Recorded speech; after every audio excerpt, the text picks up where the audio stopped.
Hello everyone, in this video, I will show you how to fix the DirectX error in Call of Duty Black Ops 6. First, open the game as you normally would. Wait for it to load into the main menu. Now, go to the Settings menu. From here, open the Graphics Settings tab. Scroll down until you find the option called VRAM Scale Target. By default, this setting might be around 90%. Click on it and lower it to 60%. This will reduce how much video memory the game uses.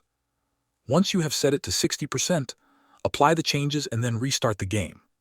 Most of the time, the DirectX error happens because the game uses too much VRAM, and changing this setting helps prevent crashes. If you have already tried installing both old and new GPU drivers and the problem is still there, this simple VRAM adjustment should fix it. After restarting, the game should now launch and run smoothly without showing the DirectX error again. Thanks for watching.